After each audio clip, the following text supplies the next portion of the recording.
और उन प्रसिद्ध इडली को बनाने वाले थे चंद्रैया और उसकी पत्नी ज्योति। उनका व्यापार अच्छे से चलाते थे और उनका उस गांव में अच्छा नाम भी था। ज्योति लालची थी, पैसे कमाने की लालच थी उसे। एक दिन एक आदमी इडली खाने आता है।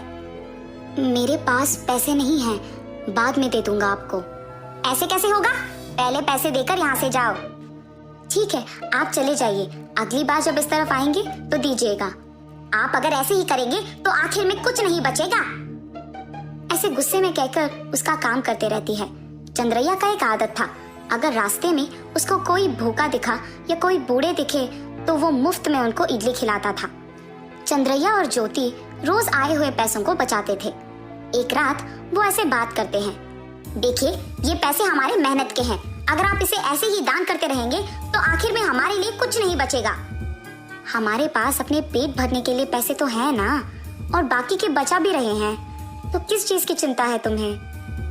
दिन अच्छे नहीं है जी, न जाने आगे कौन से कष्ट उठाने पड़ेंगे।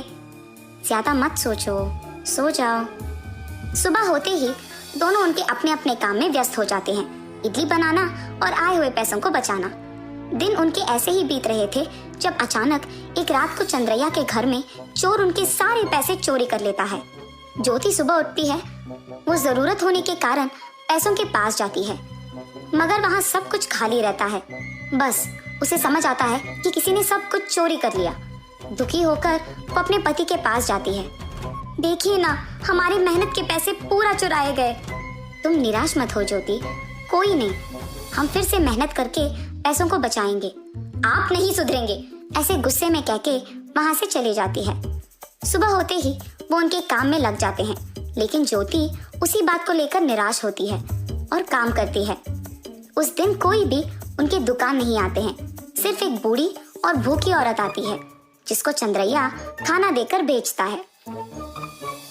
हमारा अब तक बोनी भी नहीं हुआ है और आपने इस औरत को मुफ्त में खाना दे दिया।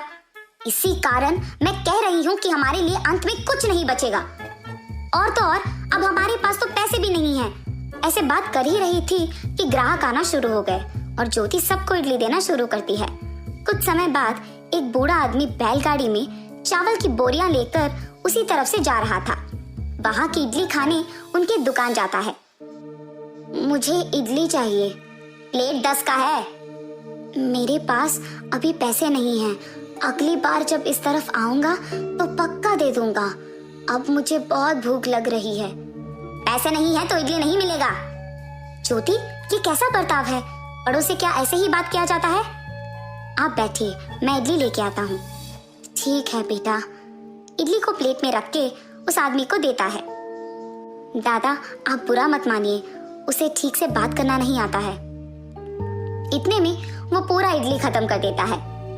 कोई बात नहीं बेटा, तुम्हारे बारे में मैंने सुना है। तुम्हारी अच्छाई देख मैं तुम्हें एक तोहफा देना चाहता हूँ।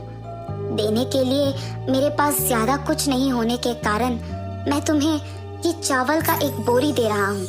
मुश्किलों में इसका इस्तेमाल करना। ये कह के वो आदमी चले जाता है। देखिए, आप ऐसे मुफ्त में सबको खाना दे देंगे तो कुछ नहीं बचेगा। हमारे कष्टों को जानकर भी आपका ऐसा करना मुझे बिल्कुल अच्छा नहीं लग रहा। देखो उस बूढ़े आदमी ने हमें क्या दिया, एक चावल की बोरी, और वो भी मुफ्त में। अगर हम अच्छे हैं तो सभी हमारा अच्छा ही चाहेंगे। ज्योति उस बोरी को देख बहुत खुश होती है।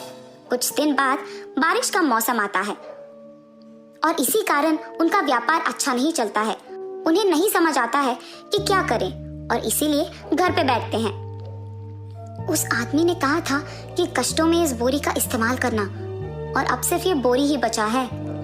इडली खाने के लिए चावल को आटा बना के इडली डालते हैं, लेकिन इडली की जगह सोने को देख दोनों आश्चर्यचकित हो जाते हैं। उन्हें वो सब जादुई लगता है। देखा ज्योति, तुमने इस चावल को उस दिन वो बूढ़े आदमी ने दिया है और तुम बुरा मान गई कि मैंने उन्हें मुफ्त में इडली दिया है। हाँ जी, हम जब एक बार किसी की मदद करते हैं तो वो किसी न किसी रूप में हमारे पास लौटकर आ ही जाता है। उस बूढ़े आदमी के रूप में भगवान आए थे हमारे पास। उन्हें तो मैंने बाद में या उससे पहले कभी नहीं देखा। उसके बाद चंद्रैया अमीर बन जाता है। उसके बावजूद पति पत्नी दोनों इडली डालते हुए, जरूरतमंदों की मदद करते हुए भूखों को इडली मुफ्त में देते हुए खुश रहते हैं। हमारी सहायता और अच्छाई कोई ना कोई रूप में हमारे पास वापस आ ही जाता है।